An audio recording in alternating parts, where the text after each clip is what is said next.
Hello, and welcome back to Wealth Rules. I am your host here with my wonderful co-host, Vickie Helm. Vickie, how you doing today? I'm so excited, and I'm excited that you're back and things are settling down because you did the big move and things are in place now. Welcome back to the show. And I just want to ask you, I wonder, you have the topics for today and Yes, what we want to talk about. So, yay, let's do it. yes, I am glad to be back. Wealth Rules is one of my favorite things to do. Being on the podcast with you, talking about wealth and the hidden rules that we co-wrote together. I mean, it's one of the things that not only brings joy, but it's a privilege and an honor. So I'm grateful, Vickie, to be Thank you. back. Um, yeah, one of the things that I really wanted to talk about is our book Hidden Rules, and it's on Amazon. Of course, everybody knows they can get it. But there are certain rules that are really prevalent in today's time. A lot of conversations I'm having are surrounding the same topic. It is basically chapter 12 in our book, but we're going to start with hidden rule number 37. I'm going to read it for us, Vickie, and then we can have a little bit of Do dialogue it. about it. If someone else controls your distribution, they control your paycheck. That's right. So this is why so many smart, hardworking people still feel financially fragile. They are not failing, but they are building on rented ground. And I know when we were talking the last time about how people's income can be upside down, Hmm. but I want to talk about why it even gets there. Why do we get to a point where we can't shift from a 9 to 5 mindset to an entrepreneurial mindset?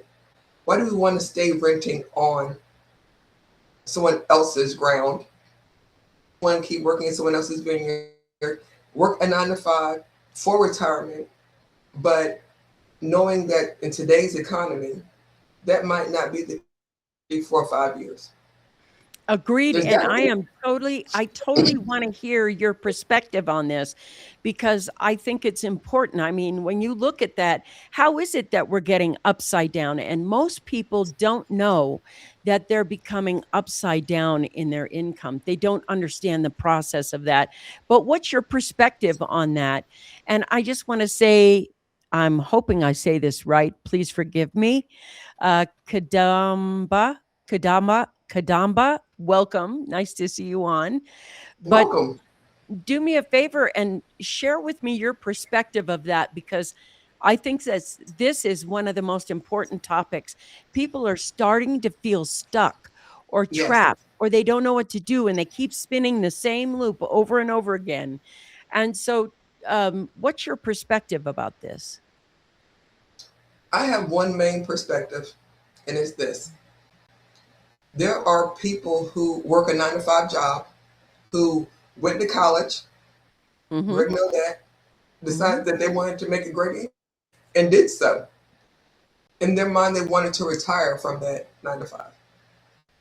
They've been working the 9 to 5, maybe not saving as much as they want to, maybe life happened, and now they're losing leverage on their job because it is an employer's market. We talked Yes, it about that is. last time. Yes, it is.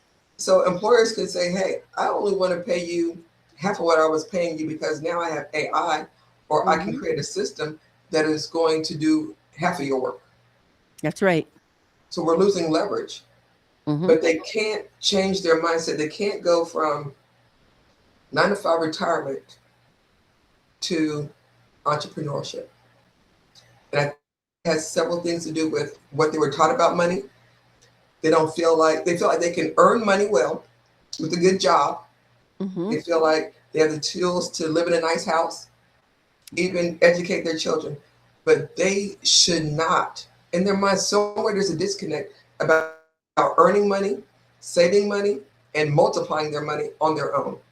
That's And right. I know, you teach the lifeboat business. So I just want to get your take on what is that mindset shift there? That 9 to 5 retirement income, retirement optionality. But then when it's time to pivot, it's like you can't because you don't have I don't know. I think it's just something innately, something unspoken that has happened. You know, it's interesting that you say that because I just watched, I'm not sure if it was Stephen Bartlett or something else, but what they were talking about is it's like what made America rich over here, we're still living off that.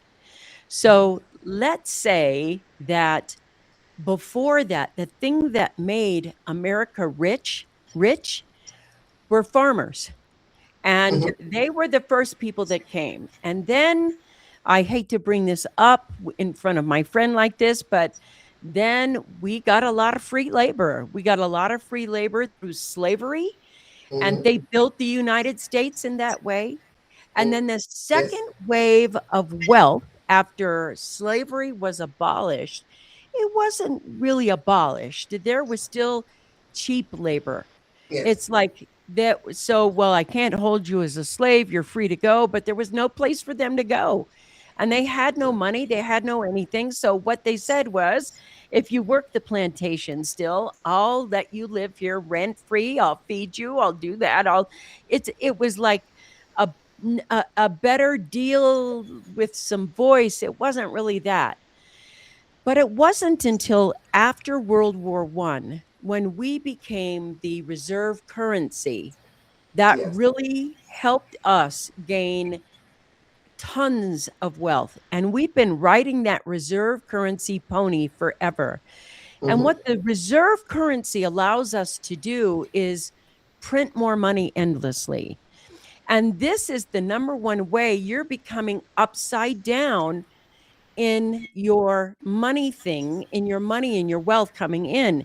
And I just want to say this to you: technology and Mm-hmm. money printing are not always to your benefit. So I remember when I went to college, ooh, and I'm going to age myself. I went to college back in, and that's when I graduated college. I had a degree in accounting. And for my finals, when we went in finals, we were the only class that had to do this to pass. We had to do accounting by hand, which was, Mm-hmm. the accrual system. And then we had to do it on a computer as well.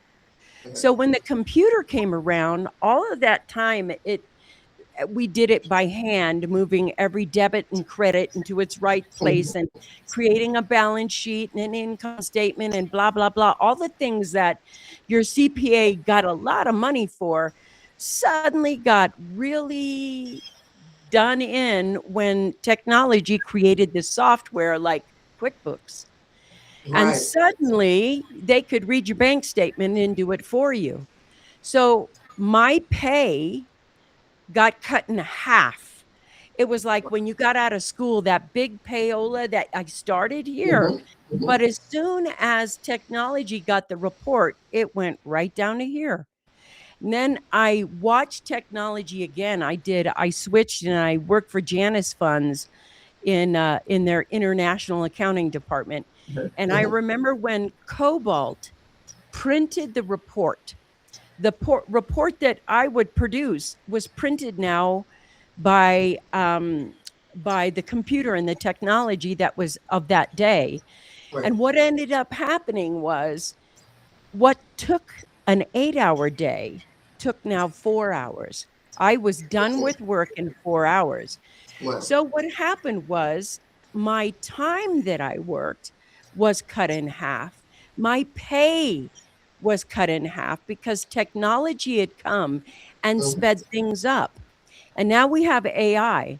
So AI is going to take half of that half because my generation did that. And so now what happens is that 4-hour work week or 4-hour day is now going to be cut in half.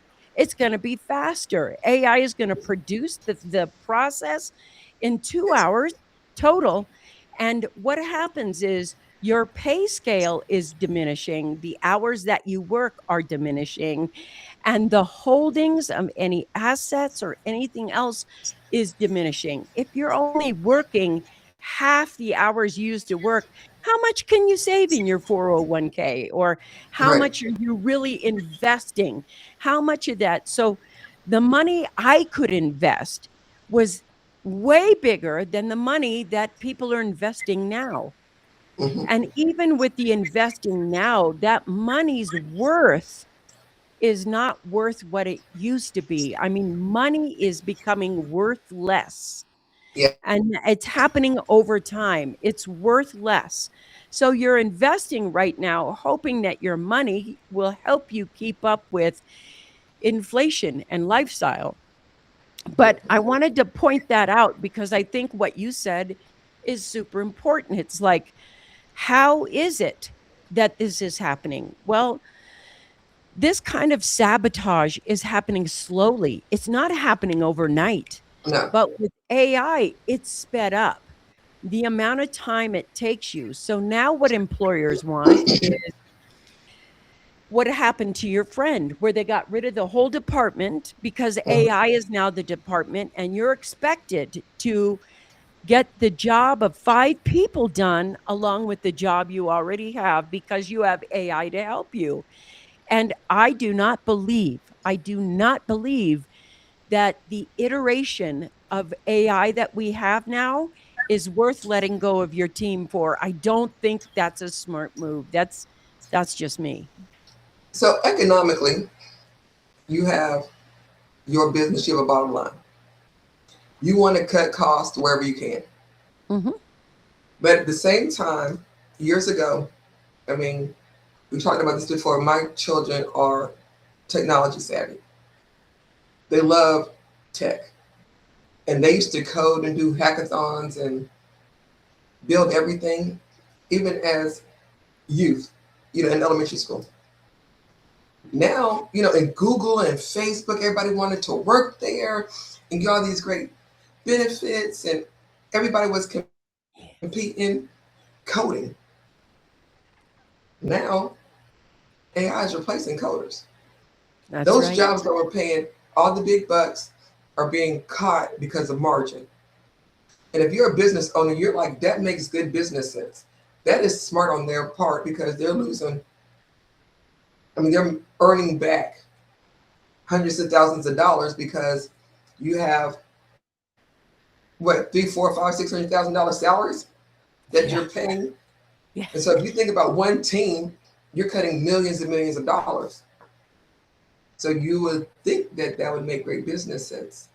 But at the same time, people have to make sure that they take care of people. Mhm. When you're sending out those emails saying you no longer have a job, you got to remember that they have families. They've been living off that income for a while. They have debt, Yeah. homes, fancy cars. I mean, a lifestyle where they're traveling internationally, and you would just want to make sure that they're there, that you're there for them the same way that they were there. But in a lot of ways, it's not the case. Yeah, and when you said that, I'm just reminded, that Microsoft just let go of 4,800 people.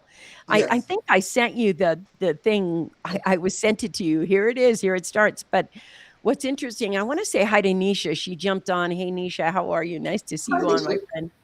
Anyway, the thing was they laid off 4,800 people, and the biggest part of the layoff came from their gaming division. And I was thinking about that. We don't I'm not a big gamer. I have friends that have grandchildren and sometimes husbands that are big gamers and things like that. I've played games, but I suck at the controller. Like the jump, I'm just terrible at it. Me too. And so I don't play them, but I've watched people play them.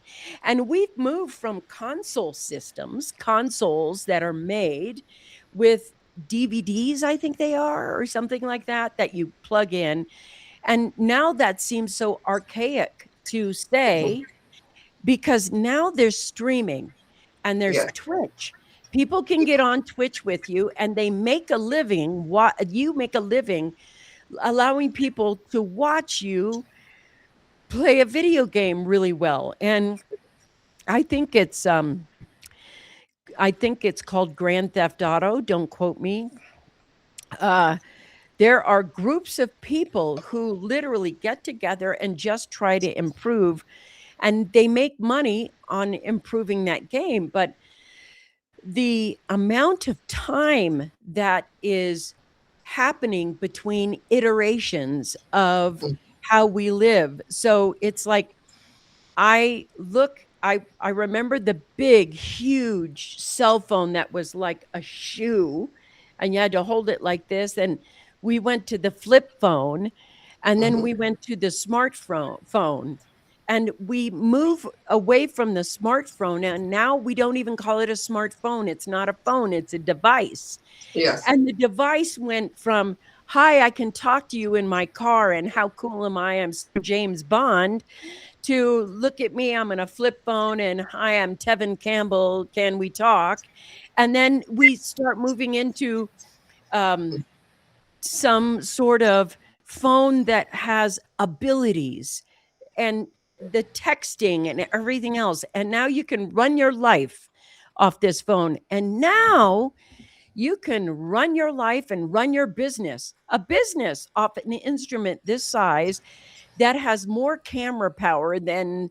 Hollywood had in back in the day. We are iterating Yes. so quickly, so fast, and the next 5 to 10 years is that same iteration. As we iterate, your income is going to go upside down. And that means the higher that you live, the higher lifestyle you live is something that is going to be something you have to pay attention to. Yes. Meaning, how much is now going out because you're living really high on the hog. If you're living at really high avenues of debt, like, avenues, I mean, Discover card, Visa card, MasterCard, any black, um, aluminum black card, the silver card.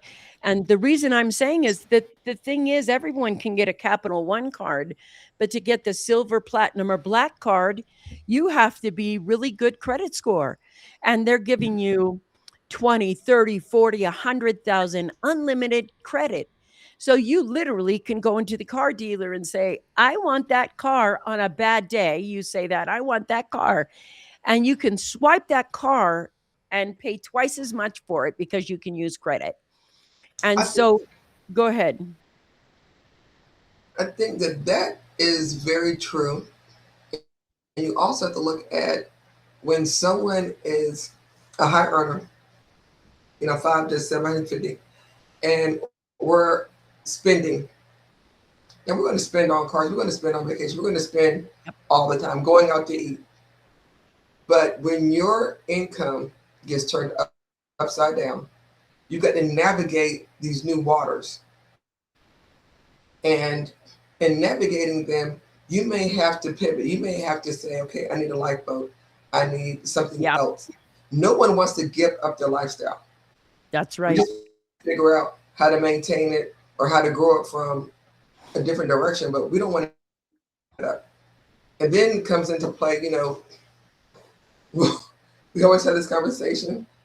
It's like, I'm smart enough, Yeah.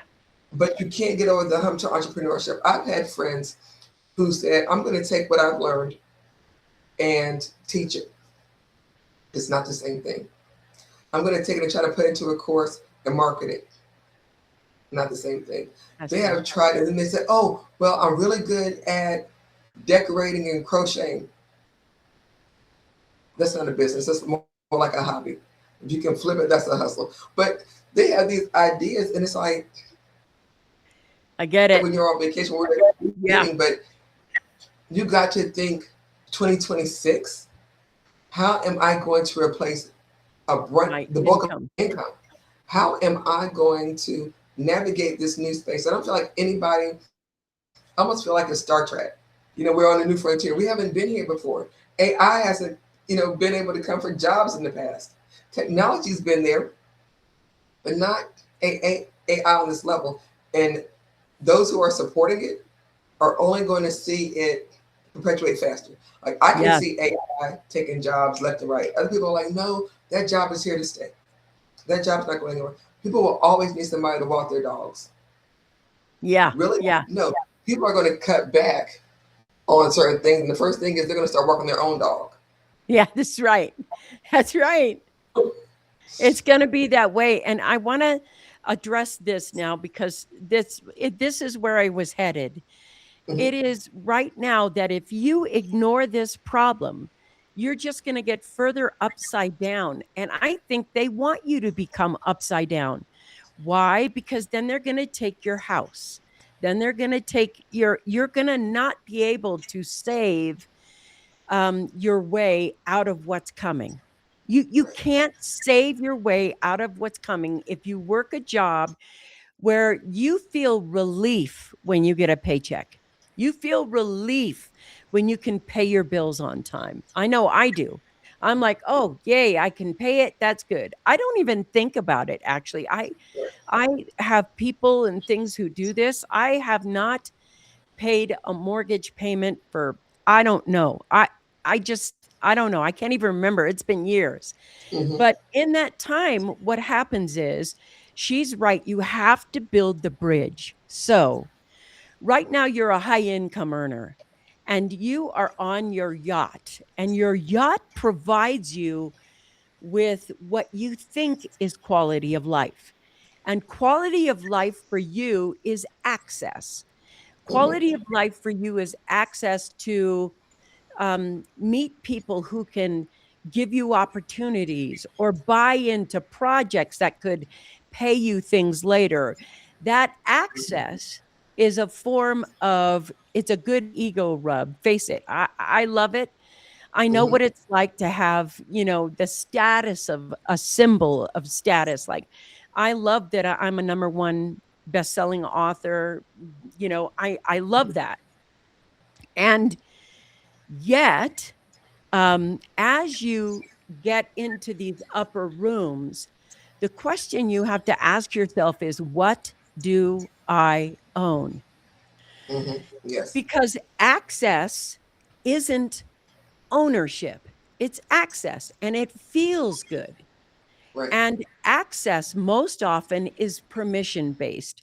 Hmm. You have to be invited to, you have to be ordained in a way to Hmm. participate in all of these things.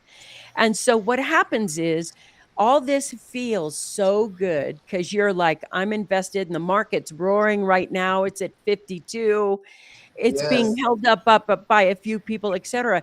So the thing that has to happen is you need to build a bridge. The bridge goes from knowing that you're permission based to understanding and knowing what you own.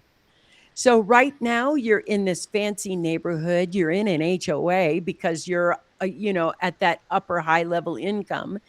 You're in Hmm. an HOA, there are rules to follow, you have to ask permission for, and maybe that's not your gig. Maybe you're like, I'm really happy with how things are. And I like that the landscaper just does everything once a week and I pay the bill, and that's cool. Right. But when it comes to doing and owning something, you can own the home, but have to ask permission for what color paint you want to paint it, or That's the if you big want to part. extend something. Yes. So you have access to a really sexy neighborhood. Everybody goes by and goes, I want to be in that neighborhood. I don't, but everybody else does. So what happens is you have to ask yourself, what do you actually own? What do you own in that neighborhood? If there are all these rules and regulations about what you have to do with that land, if you can't drill a well on your land, then do you really own the land that you're on? So it's like looking for how you fit in there. So how do you build the bridge from here to ownership? Well, first you have to recognize what you don't own that you think you own. You Hmm. own a lot of good feelings. I have access. I got a lot of money in the bank. I got a lot of money in the markets. I got a lot of money that I gave to let somebody else handle for me because they said they were going to make me more money with my money. Absolutely. Hmm. So you went and took your lot of money and put an intermediary in place so that they could work your money, and Hmm. they don't work your money as well as you work your money. They don't care about your money the way you care about their money. They care about how much money they can make off your money. That's what they care about. Yes, yes. That's the role of the comptroller. Once they Mhm. start controlling your finances and controlling your business and controlling everything else so they can make more money, they're only going to help themselves. And that's what I think we are missing right now. As the job market is shifting, as people are able to see themselves in an upside down financial state, Mhm. the ones that are getting emails right now saying that your job is no longer available, they're the ones who are the six-figure earners. They're the ones who are the ones investing in stock markets, investing in the private market, keeping the economy afloat. They are a wealth gap. That wealth gap is saying, hey, you're going to own nothing to be happy.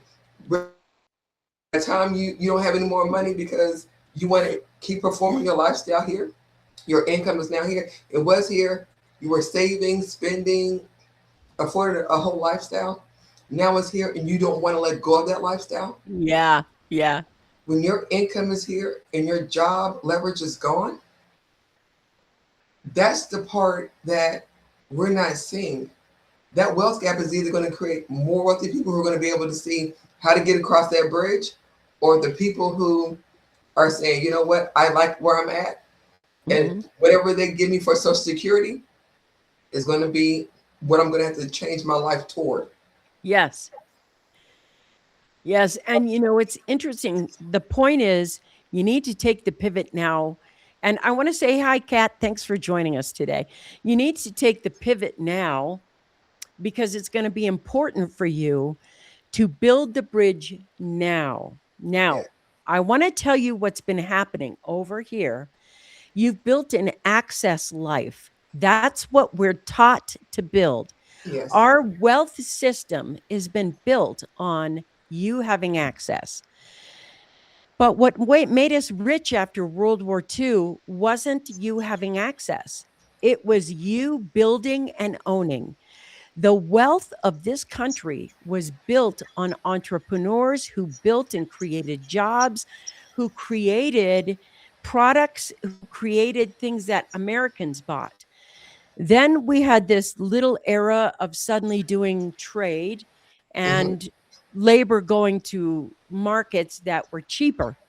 And Yes. so what happened was all our factories, everything shut down, and everything shut down so that the number one thing we make, our number one product that America produces is consumers.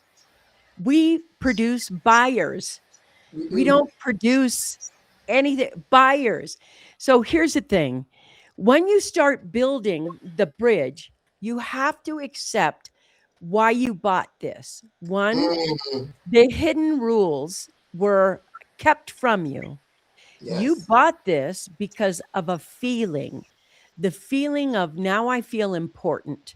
This is so important because the truly wealthy people, they're not going to come up and go, I'm truly wealthy. They're not going to say that to you. They're going to just be doing what they do.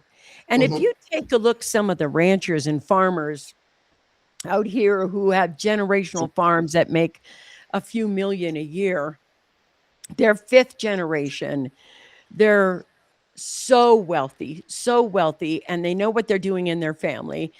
And they're dusty and dirty with their cowboy hats on, and even the women just pull back their hair because the wind is, and Right. they're out on there, and they don't they still drive the family truck that has been in their family for a while, and they are implementing the same systems, but their quality of life, when the season is over with, they go and they have these highlight vacations where they're gone for weeks and weeks and weeks at luxury resorts. And if you said to them, I'm a rancher, that's how I made my money, people would be like, yeah, that's hard work.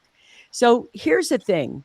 The Hmm. feeling of access and importance has to be replaced with something that is serious enough to say, if I want to really be wealthy, I need to own. Yes. The owning the assets means that you have to steward them versus outsource the luxury of Hmm. having the feeling of importance. Because I'm like that middleman. That middleman has never built a company in his life. And you want to manage my money? In other words, this guy can't even step up in his career unless I let him have playtime with my money. And I'm like, now, why would I do that? Why would you do that? I used to have a friend who always used to say, what was that? Never take advice from somebody who's broker than you or more broke than you or something like that. And what he was essentially saying is, if they don't make as much money as you do, then you need to go somewhere else and get your advice. And That, so go ahead. no, that's so true. If you think right now, what you see on social media, there's a lot of people who are trying to tell you how to do X, Y, and Z. Some of them haven't done anything. They're just trying to pivot. Mhm. And when they're trying to pivot, they're looking at what somebody else has done who's successful, which I'm not blaming you. Okay, get a mentor. But what happens is while they're doing that, they have to have somebody help and manage them. And I have friends who manage portfolios, large portfolios. I mean, Yeah. huge. Mhm. And I'm like, well, you can manage theirs. How come you can't manage yours? That's right. What are you not paying attention to that they're doing? Oh, well, they had invested in crypto, I did, or they did this and that. We are not asking the right questions Mhm. of people who are not as broke as we are. Mhm. There are people who you can get access to because of these meetings. Let me tell you right, all the meetings always have a group of people that want to, hobnob and rub elbows with. I thank God I'm so over it at this point. But you wanted to go there, you wanted to see the names, you wanted everybody to name drop. And when they were doing that, it just made you feel good that you had access to somebody that knew somebody. You had access to somebody that did this and that. But how come we didn't stop and say, who was your mentor? If my job lets me go and I get an email tomorrow, what do I do? You've retired already at 40. How did you do that? You're in the same room with them, but you're so busy, stargazing that you can't really understand what's happening, that we're just getting access and not ownership. That's The right. ownership part is me saying now, you know what, if I don't never go to another private equity meeting, I'm fine because I own this land and I got to store my land. Like, I've got work. I don't have time to go over here and try to figure out how much money you're going to get out of me at this meeting.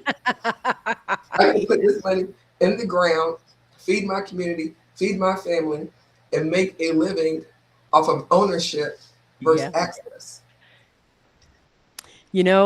I'm going to tell you what you said is so important because this is the difference between accessing, getting permission based. If they can access your money and they can get you to be permission based, you are now being used.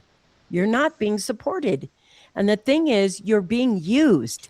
There is no guarantee, none, zip, nada. They don't owe you any kind of return. It could drop, 40, 70%. There, you can't go, give me my money back. It doesn't work that way. And what happens is you feel so important because you're able to make money. And that has to stop. When you become Yes. wealthy, your feeling of wanting to look important in the world, to feel good about yourself, that's the thing that's really sabotaging your wealth. It's like if you learned over here the hidden rules of, how these people, where did the wealth come from? Hmm. It came from the land barons, the farmers who like kept the people alive when they first got here. Then Hmm. it came from owning the land and owning the asset. Unfortunately, that asset was people. They owned the people. They didn't have to treat them well. There were no rules, blah, blah, blah. They just worked them to death. And then there was the inventor. And the inventor is a type of person who takes ownership of their skill sets. Yes. You're building the bridge from here to here. You have to bridge your way out of this system. This system was made to make you feel good, not make you rich. It Not at was all. made to give you a false sense of self-esteem, a false sense of importance, a false sense of access. And what do I mean by that? Here's the false sense of access. Most Americans have a bank account. Most Americans think they own a bank account, but you don't. You have access to a bank account. The bank still owns your account, which is Yes. why in 2008, which is why anytime the market crashes, when the bank wants to say, it's a bank holiday, you can't access your money, you can't access the money out of an ATM machine. No. It's the access that you gave them. It's like you gave them the power and they gave you a feeling of satisfaction, because it's easier to seduce you into doing the thing that harms you when you think it's good for you. So here's the thing. When you think it's good for you and you're like, oh my gosh, I'm over here, I'm doing everything right, I'm doing everything they told me to do. You're doing that because you don't trust yourself. You went and sought somebody else's advice because you didn't think that you could either learn it, do it, grow it, or be it. So at some point, in order to grow wealth on the entrepreneurial journey, your mindset, which is the first thing she asked about, what is the thing in our mindset that has to shift in order for us to become entrepreneurs and become truly wealthy? Well, wealthy is about ownership. And if you're outside seeking the advice of somebody else who says, give me your money, put it in here, see all of these years, it's grown and grown and grown and grown and grown, but doesn't teach you about the fees, doesn't teach you about inflation, doesn't teach No. you about penalties and dues and taxes, that doesn't teach that. They're vacuuming your money slowly. So even though the market goes up, you're like, wow, I only made 2% this year. He said I made 10%, but after all the expenses, maybe Right. you made 2%, right? So you're Yes. losing money over time. Where if you'd have said, I learned about gold and I bought gold when it was $250, how do you think I'm feeling right now? I bought my first Bitcoin when it was $50. How do you think I'm feeling right now? And that's the whole point. It's like you reside over your own wealth. When you get a piece of land, you get to decide what it gets to be. So you're thinking, I don't want to be a farmer. Okay. You have this piece of land and you don't want to be a farmer. You could lease that land out to a farmer. You could lease that Yes. land out to a rancher. You could turn that land into a campsite where families come and enjoy a weekend together doing. There's so many things that you can do with that land. But the thing is, you own the land and you have choices. Yes. So that's the first thing that needs to settle is your mindset. You have to decide that you don't want access to anymore. You want authority over. This is mine and I want authority over it. Once you get that, you let go of everything else. Go ahead. Say what you were going to say. I was going to say that's so easy to say if you've been raised that way. I know that my children have had that opportunity and been blessed in that way, that they had the opportunity to think and shift. Time. Maybe because their mom was moving a lot. I don't know, but what I've seen though, even in schools that I visited, when you're younger, you are in these groups. The groups for the gifted and talented. Those kids are always at a group learning faster, doing everything. Yes. The average group who really wants to be in that group, and every once in a while you see one kid trickle up. And then there's the kids who are left behind, that the teacher spends all the time with, and there's nobody really working the group in the middle. And I liken that to the wealth, right? Yeah, like you have The poor, they always get assistance. They always get Mm-hmm. um, on subsidy, everything from the government. Yep. Then you have the ultra high net worth people who are like, hey, I don't even need help. Yeah. But then there's that middle, that Yeah. sweet spot That's right. that is saying, hey, I went to school and you taught me to be competitive.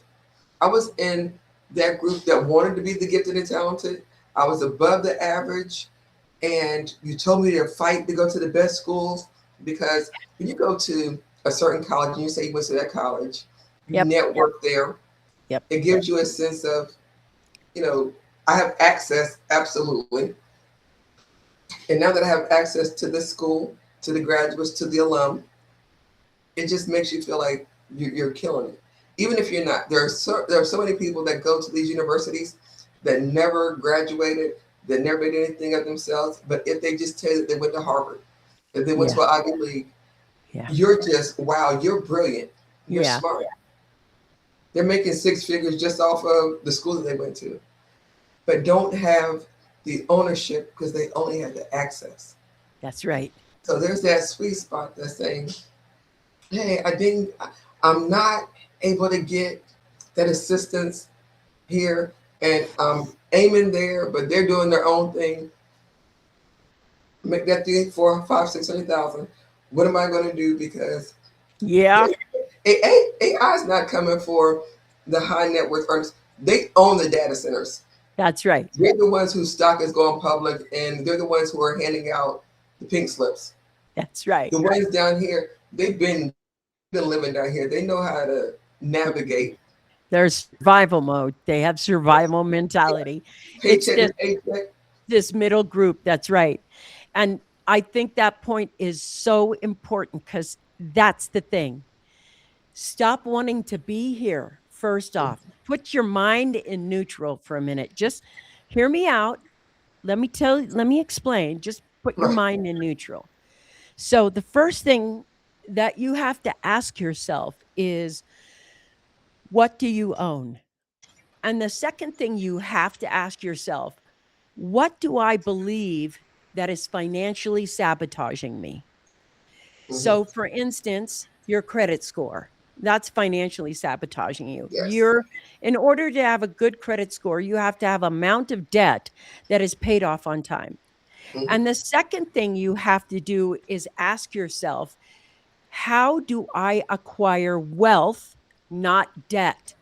This system, the debt system, is a loop. It's a system, it's a structure that's made, and it is sold to the masses in quantities. But if you want to move up to and into wealth, you have to stop buying debt and start buying assets. That's Yes. the first thing. They've taught you how to buy debt over and over and over and over and over and over again. Nobody's over here going buy assets over and over and over and over again.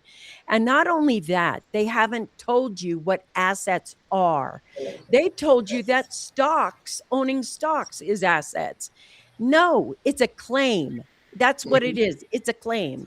So when you start getting over here, the next thing you have to learn if you want to level up is, what is an asset? And Mm-hmm. there are only two ways. That's it. Two ways to acquire assets. You either build them or you buy them. So if you're here and you're locked in a lot of debt, you're going to have to learn how to build assets first, which we can talk about really quick. And the second thing is you have to learn how to buy assets. You're Mm-hmm. buying access. You're giving your money to a middleman who makes it access based for you to reach your own money or control it. So Right. if the stock goes up, let's say a stock goes up 25%, or even the equity in your house, you cannot access the equity in your own home without going permission based or That's right. getting it through debt. You can't go, you know what? I want to take out 20 grand of the equity in my house, and them go, okay, here's 20 grand because you have it in there. You have to go through this thing. There's interest rates and blah, blah, blah. There's so much to access your own money.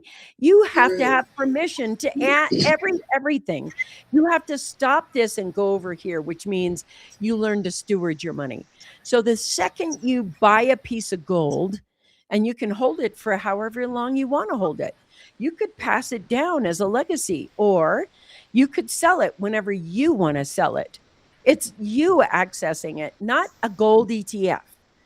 A piece of gold that you have and own, that's an asset. So you either buy or build assets. That's the only way you acquire them. So if you build a house, you have an asset. And if you buy a house, you have an asset. And that's how you have to think about this. The Mhm. next thing you have to do is say, how many assets do I own versus how many permission based tools did I buy? Do I have a 401k? Do I have an IRA? Do I have a mutual funds? Do I have all of these are all your eggs are in one basket. They're all market based. Yes. And that's the place where it's that mindset that has to go. And then the first thing that you need to do is make a lifeboat. And a lifeboat is the thing that is on your yacht, and your yacht is your life. And you have to look at it and really evaluate it. How much debt do you have? How Right. much if you lost your job tomorrow, how much money do you have saved? How many months would you have before you lost your house? Mhm. That you would really have to super hustle and grind and figure out, how am I going to make that next set of bills? When does that happen? And if you've paid off your house, do you have home ownership, real home ownership, or are you in an HOA where you have permission based home ownership? There's like, you know how um, these BlackRock and these other companies are Mhm. buying all our homes. Yes. Why do you think they're doing that? I just want to jump to something you said earlier, real quick. You were talking about how long can you live off your paycheck, and it just made me think about all the people who are getting pink slips and how everyone was saying, "Well, we're getting a severance package." Yeah. Well, everybody think about Oracle. Everybody was getting a severance package, so you're thinking, "Okay, I'm just going to go apply for another job." Well, now you have all these people applying for the same job who are highly qualified. These jobs are well-paid professional jobs. So they aren't, at the bottom. So when you're going in for the interview, everyone is qualified. How long can you live off of what you actually own versus the debt versus, I mean, because you can live off credit cards. Some people, Yeah. their line of credit's out there, and when you're used to living off of it, you start thinking, well, I can do that, or I have money that I can leverage. That's the part. If you don't own it, you're renting. And when you're renting your job, you're renting your career, basically. You're renting your lifestyle. Yeah. That's why the lifeboat just makes sense. That's why when it's like, in your school, in Vickie's school, and she teaches the lifeboat ownership course, when you understand, okay, you actually own this, you have control of this, you can actually build something that's not, no one can give you a pink slip from it. That's right. That's the ownership part. It's like you're so used to renting and just going into debt and the lifestyle, the lifestyle, the lifestyle. You're not thinking about what do you own, what can you build, and what can you buy? What can you build and what can you buy? No, I want to rent. No, I just want to give you my car. I just want to give you my car. What happens when your credit score drops? What happens when they shrink that line of credit because they know That's that you don't have a job? Like, right. Just like that. Or that your paycheck shrunk, so now your credit shrunk. The thing is, building your life on this is building your life on a house of cards. And I think what she said is so important. We keep talking about this over and over and over again because we want you to be able to go out into the world and yeah, notice. Just notice the system. Notice how it works. You guys have AI at your fingertips. You can dial into AI and go look at this. Just notice. Now, for me, there are two ways to become financially free. You can build a company and make it 7 figures and, have a really good business. That's a other way is to lower your quality of life and live below your means, get rid Mhm. of debt so that your 250 to $500,000 salary is just fine and you're free. Yes. So I always say rich, the feeling you get of being rich because of the salary you make isn't being rich. You're rich when you don't need the paycheck that just came in. Hmm. That's when you're rich. Yes. And the rich thing is the stress that you feel being debt free and Hmm. being able to pay cash for things. And I don't mean, hi, I pay cash for my groceries or stuff like that. I mean, pay cash for the vehicle that you just bought Hmm. or pay cash for that bag that you want that's, very expensive, 3,000 or more. Hmm. Um, you pay cash for that instead of whip out that credit card. When you stop seeing the flavor of credit card you have as a flex, like Hmm. when I drop my credit card on the table, you hear the metal inside of it, not the plastic. That's Right. that's when you stop believing these things over here, you Hmm. can start seeing what true wealth is. We want you to see it. So we're going to talk about it over and over and over Yes. and over again. The first step is it's like deprogramming you, Hmm. from the belief that because you have this, you're safe, you're safe, you're rich, you're prosperous because I can do this. Well, most people aren't able to save the kind of money that would make them financially free over here. They are saving less than because the inflationary effect that is happening forces them to use more of the cash that they're making. You're going upside down without realizing it because they gave you a 3% raise and a promotion, and you were like, dang, I'm the manager of this department now, and I'm all that in a bag of chips. And now I make this much money instead of this much money. Money is debt. Yes. Money is not wealth. It used to be, you've heard this over and over again. Welcome to America, where the streets are paved with gold. They're not paved with gold, and they haven't been paved with gold since the 70s. They're now paid with debt. They're now paved with credit Yes, they are. score. Yes. There is It's no terrible. opportunity in that. And they still have you believing this. So I think I speak for both Monique and I when we say the first thing you have to change is your mind. You got to change your mind right now. You have to be open. Is there an opportunity right now to see wealth differently? Well, stop seeing wealth as there are so many. No, there's only two ways to acquire wealth. There's two ways to get assets. That's it. And just That's look it. at it. You're either buying them or you're building them. If you buy an asset and they tell you something in it is an asset and it's not, can you see how you got screwed over? If you Right. buy a claim to wealth and it's not an asset, but they told you it's an asset, can you see how you got screwed over? Now, can you accept that you got screwed over and just sit with that for a minute? I got lied to. So if you ask me right now, would you rather have a gold ETF or an ounce of gold?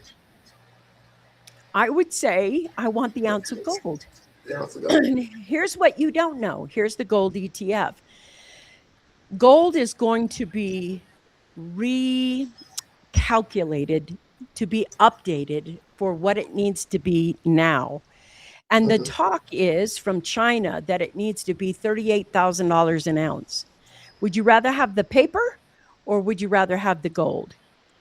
And if you don't keep up with what's happening with real assets, because that's Right. what wealthy people have, Yeah. then you're literally over here. And uh, I want to ask you, Monique, because one of the things that you said earlier was you were talking about your kids and your family. And it's like when you make this switch, they're so used to being over here and drugged. I mean, DoorDash is convenience and everything else. So yeah, And I want to I want to ask you, how can a parent educate their kids differently so that they are making different choices or understand the game that's being played on this side? children watch you. They Mhm. listen, but they really watch you. They mimic you. They imitate you. They want to do what you do. And no matter what you say, don't do what I do. Don't follow me. Don't copy me. It's what they see, and they idolize you. They look up to you. They want to be you. So you will see them. You'll see little girls, walking around like their mama, and following me, and daughter had on heels, and trying to be in my lip gloss. I'm like, okay, she's not listening. I've got to change my behavior. I've got to be the one that says, I'm going to do things different. If you have a job that pays you $800,000 or a job that pays you $50,000, you still are working a 9 to 5. Mhm. They may have a different experience because you have more money, but what they're going to see is my parents work hard. They are in the system. They have a lifestyle that is dependent on them getting a check. They feel secure getting a check from an employer versus going out there and being entrepreneurial. My household is different. If you take two kids from two different demographics, let's say one parent is 9 to 5 and the other parent over here is not entrepreneurial, the kid over here is going to have seen that lifestyle, seen someone dependent on it, wait for a vacation because they got to, I don't know, they got to like schedule it or something. Yeah, But anyway, they see their parents over here working hard, saying, hey, I'm going to be late for dinner, or I can't do this or that. You can't do this. I haven't gotten paid yet. Whatever the problem is. This kid over here is going to see, oh, we want to do this. Okay, now I got to get more sales. I yeah, got to create more. I've got to do something. Over here, they're investing in their 401k plan. It's almost like, Robert Kiyosaki thinking, and you have the parent over here saying, invest in your 401k. All right, you're safe. Do the safe thing. Over here, entrepreneurs, we get a retirement Social Security at 65.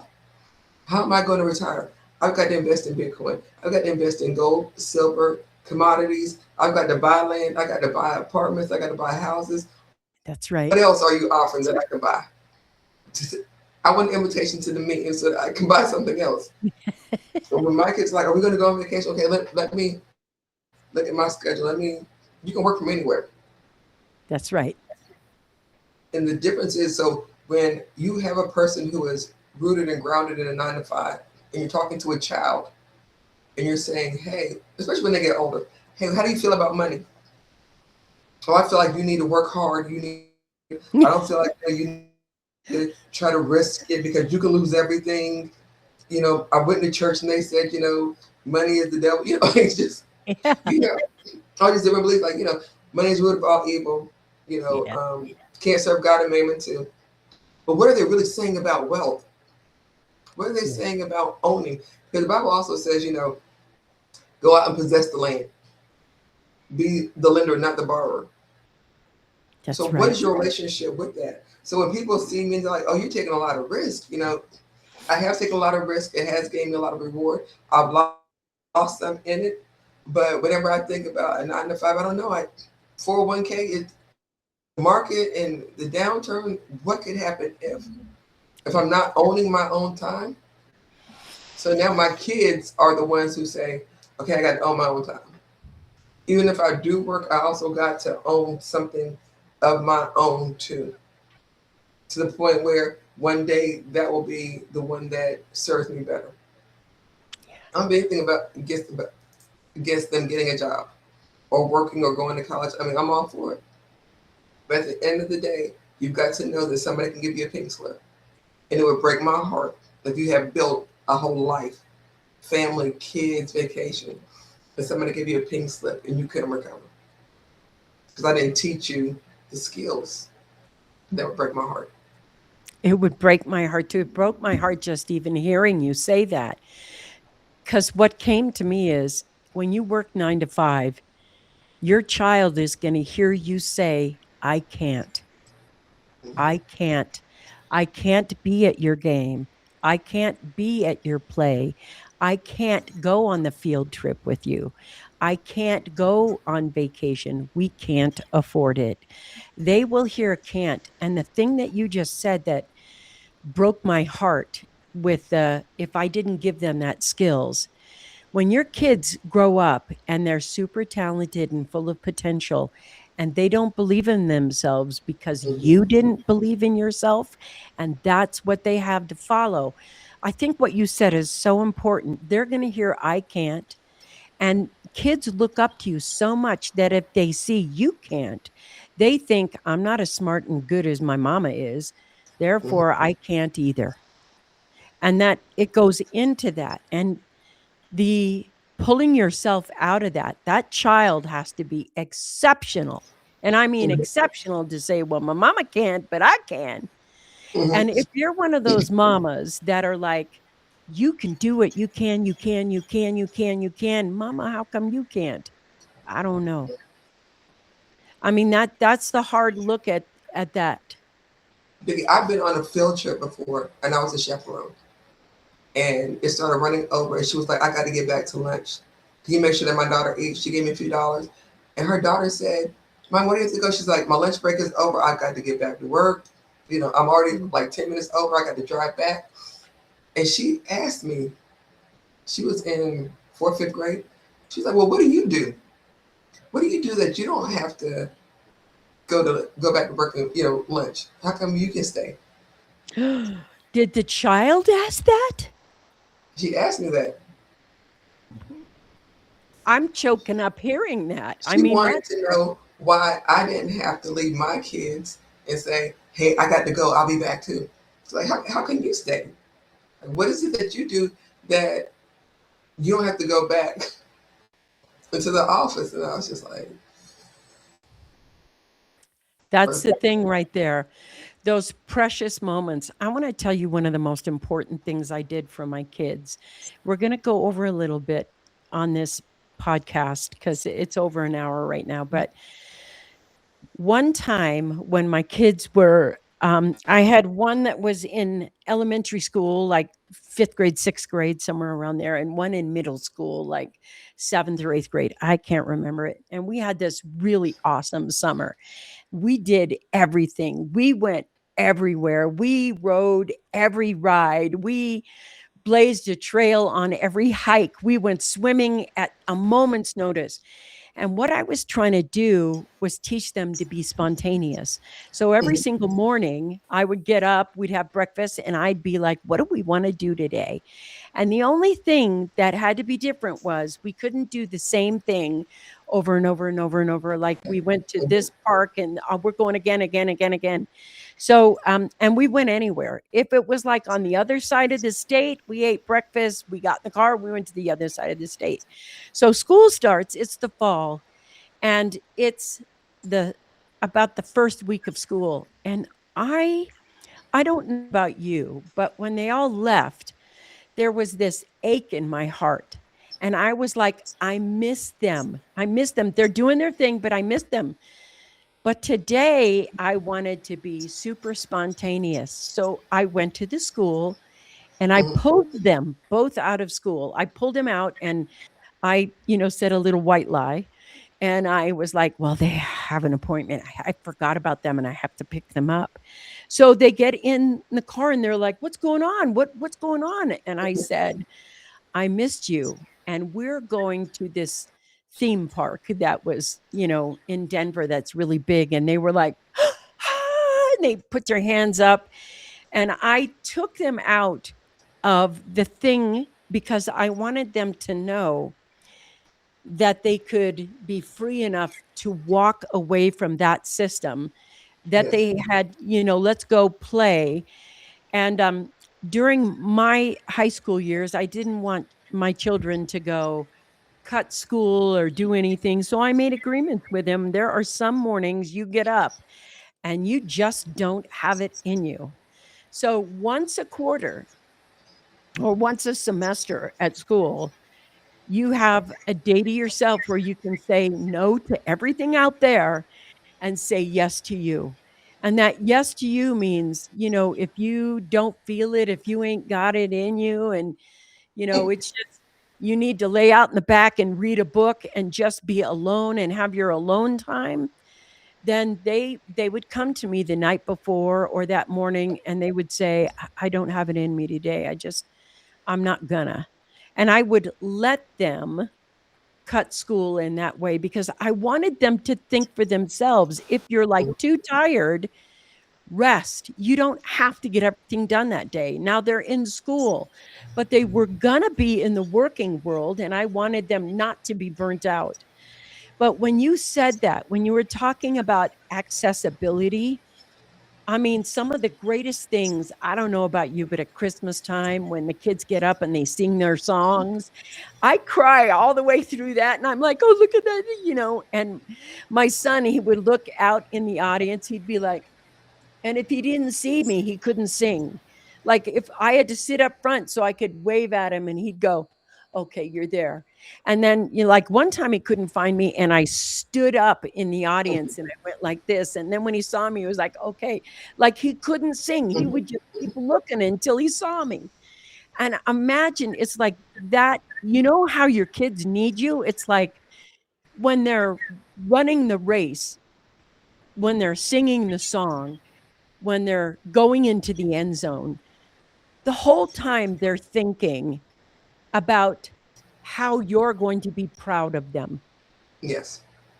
You know what I mean? And it's like they want to be proud of you and they want to be proud of them. And when a little girl says, well, what do you do that you get to stay and you don't have to go back to work? That is a legitimate question. And I know every single mom that is working her butt off right now. Yes. She wants to get to the point where she owns enough income. She has enough ownership that she can say no to this so she can say yes to this. And this to me is so important. It's a flicker in time. To me, that's like, yes. It's a flicker in time. It comes down to freedom. The hidden rule that we read today, hidden rule number 37, and it was, if someone controls your distribution, they control your paycheck. Mm-hmm. And it's like, I can't miss this money because we got to eat, got to roof over our head, whatever. So I can't be here. And I was like, wow. So she asked me, I told her, and just being, I love that we all have the opportunity to work a job. You know what? Like, yeah. If you work and you love your job, you love your 9 to 5, hats off to you, regardless if AI is coming or not. Get a lifeboat. Let me say that first. But whenever you have the opportunity to be there for someone else, like even in the hospital. Yeah. Like, wow, I want to be able to go. You can't because your boss won't let you. Your employer says you don't have any more time off. If you leave, that's it. You're fired. You got to make these decisions where you can't be there because you got to be at a job that will give you a pink slip. Imagine saying, you know what? I love my job so much that I'm going to miss the, program. I'm going to miss the orchestra, the band. I'm going to miss their athletic sports, deals. And I'm not going to be able to come visit my sick parents in the hospital or visit anybody because I don't have time left. And I was sick. I had to take my time for myself, might have had COVID, whatever. And then they give you a pink slip. Yeah. I would be so mad. I'd probably cry for like days. I would have to internalize, what I let go of in those moments that I can't get back. Because Can I ask you a question? When you were talking, I just thought of this and I wonder if you were a single mom right now and you were talking to all the single moms, because now we can, what are the top 3 skill sets that you think a single mom should learn right now to help them bridge from this is very addictive. I'm going to tell you what, it's yes, very yes. addicted, dopamine heavy. And what are the first 3 skill sets that you think a woman should learn, or a single mom, whoever, a woman should learn to help her start bridging to ownership, and that would help her start creating the life that she actually wants? What are the first 3 skill sets you think she should learn and really master or acquire? The first thing I would say is discern who is right for you. You've got to get a mentor. If you are a single mother and you're trying to navigate how to and how to build and how to be, you have to, there's a blueprint already out there. You Yeah. don't have to start from scratch because you're going to have to. It's almost like therapy. And Vickie, you know what? You and I have already talked about this before, but there's a place where you get to at each level that you got to let go of the trauma. You got to let go of your past beliefs about how you feel about money, how you feel about yourself, what they said about you, what you can and can't do, and what you can and can't be. That's right. Because if you want to go to the next level, that skill set is so important. But somebody else can show you. The first thing I would say is discern who's right for you. A There's some people, mentor that is right for yeah, you. yeah, Mhm. mentor. Some people just want the money, so that's not the right. Ask them several questions. How did you get there? You know, what would you do if you were me? And once they give you the answers, okay, pay them for the steps, but at least know that they know how to get you there. Mhm. The second thing is whatever there's a there's a way to make money with every skill set. Yes, You can cook, if you can clean, if you can do anything, you can get paid for it. that's right. Some people think, Without a boss. yes. Some people think because I'm not a doctor, I'm not a lawyer, I can't make the big bucks. There are plenty of people out here that started from ground zero who believed in themselves and who Mhm. had a skill. So it's whatever you're good at that you're so good that people will pay you for it, but that you'll do it for free. And you've been doing it. Now understand your value, your worth, and do that. And then the next thing is make sure that you're setting that example for your children. They're watching, they are going to duplicate. There are many yous. They are literally my kids are mini me's in so many different areas. I'm like, I can see me in that. I can see me Yeah, in that. The good, the bad, and the ugly. that's right. And I would say, oh wow, stop doing that. And I'm like, oh well, I need to stop doing that That's right. because I know where they're getting it from. Or they'll talk and I can hear my conversation from them. They use my verbiage. The not my monkey, not my show. Yeah. Stay out of it. Oh, when I hear my kids and they were little saying that, monkey, who are you talking to? Do you know what that means? It's like, okay, they're repeating me. So if I was a single parent, and God forbid something happened Yeah. to the love of my life, if something happened and I had to start, I would say, okay, there's somebody here that's already been through this. There's somebody here that knows how to navigate it. There's somebody here that I need to partner with. Vickie, how did I find you? Prayer. Yes, I need somebody that knows, has been there, done that. Like you need to find that person, and when you do, let, let it happen. Let it happen. But don't try to do it yourself. It's going to take you years to try to figure that part out. Yeah. Yeah.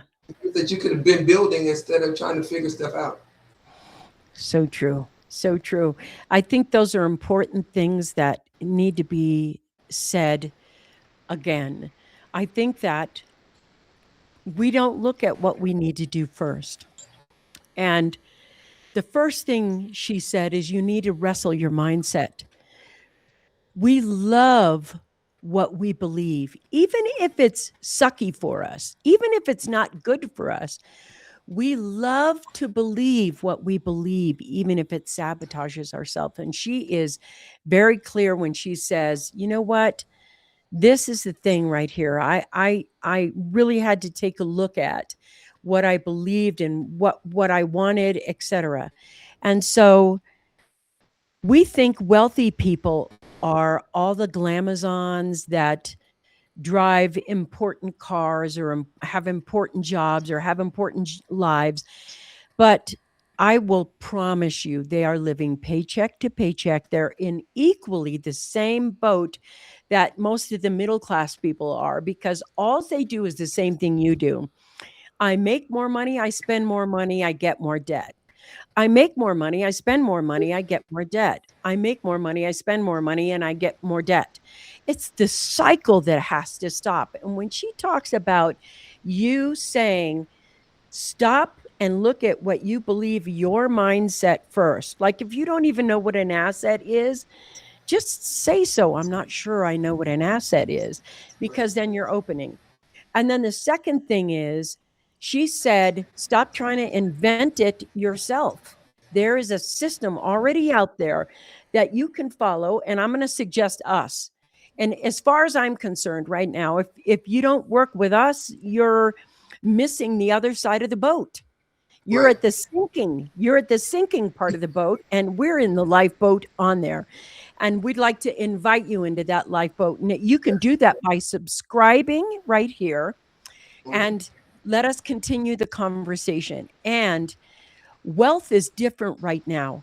It is looking like the market is just on fire. It is absolutely breaking records. And you don't see what is at risk and what's at play. And that's the two biggest things right now. You're looking at your mindset. Don't reinvent the wheel. Find a mentor, not a coach. You need a mentor who's going to help you build the bridge from this side to this side. And our lifeboat business can be people make money in 30 days. They are up and running in 30 days, having a fully run operating business that helps them move from this 9 to 5 over to here. Now, I want to add one thing that um, I want to dovetail on a comment she made. And that is, the dovetail is, stop looking for your dream business. Don't try to, they're going to try to sell you the 7-figure dream. Oh You yes. build your 7-figure business. You spend 20, 30, $40,000 with this coach and this program and this everything else that's supposed to get you there. You'd make more money if you just bought some assets. But the thing is, everyone has to learn these skill sets. And the three I would pick is, you need to learn how to communicate the way the world communicates now. So communication is one. The second thing is, no matter what, you have to learn to sell. And the reason I say that is because there's high pressure selling, which sucks and you should never do. And there's actual selling, which is serving the client and helping them achieve goals and things that they want. They'll teach you this, which makes you feel sick to your stomach. And you're like, I can't sell. Yes, you can. You've just learned the wrong selling techniques. The selling techniques that you use when you serve, they help you get rich and get rich fast, but they build authority and credibility and all the things that are going to help you grow your business and your message. But the thing that is so important that I think is added here is that I believe that the divine wants you to win. Yes. It wants you to win more than you want to win. Hmm. And that's the problem. This this here, the divine master believes in you more than you believe in you. And when you sit down, and I'm going to ask you to try this, just sit down for a minute and just say, Lord, if you want me to win, show me how. Give me the Show me. path that I'm supposed to have. If you don't believe in God, fine, sit down and say, universe, give me the place, show me the people, show me where it's at, and keep your eyes open and your mind in neutral, and it'll Hmm. show up. So we went over. I'm sorry, we're over by like 20 minutes or so. Because But what happens when we start talking, I know. this is what happens. But I'm like, if you wanted to leave them with one message today, I've said mine. What would yours be? I would say to have faith in yourself, Mhm. that worthy of all of it, not some of it, not a part of it. And your kids are deserving of everything if you have kids too. Yeah. Your best self hasn't shown up yet. Still in the making and molding process. Starting today, as you said, just gather yourself. You've heard the podcast, you've been listening. You heard something that was like, that was me. You identified with it, it resonated with you, and now you want to do the next step. Now you want to take the next step. Do it. Do it. Take the next step. Build a life goal. Enjoy your life. And I'm gonna say this, this is what I'm gonna leave you with. When I took the leap and I said, enough is enough. It wasn't because I didn't want to make any more money. It wasn't because I didn't live a lifestyle that I was enjoying. It wasn't that my kids were going through. It was because I knew there was something else out there, even if I didn't know what it was, that was better. Mhm. Something with the market, something's happening. You can feel the shift in the atmosphere right now. You can feel, hey, is my job about to lay some people off? You're at your job. You know what's going on in the culture. You know what's happening. If you're training a lot of AI, you can feel that shift. But time your employer is shifting, you can shift to ownership. That's right. I tell Vickie all the time, man, listen, I was stressed out, but then I was like, oh, let me own land. Let me have ownership of my own food supply. Let me do this. Let me do that. I was like, just the weight of ownership versus permission based. You don't have to ask, can you plant a garden in your backyard? You don't have to ask, can you have a different mailbox? You don't have to ask for certain things that should be yours anyway. So if I leave you with anything today, it's still your best is yet to come. Yeah, Go get it. that's right. Thank you guys for watching the Wealth Rules podcast. Do me a favor, if you haven't subscribe. And I have one more ask. Would you share this out to your community? Go ahead and share the podcast, everyone. We will see you next Thursday with another fabulous conversation. Thank you for Yes. being here today. I'll talk to you guys later. Bye bye.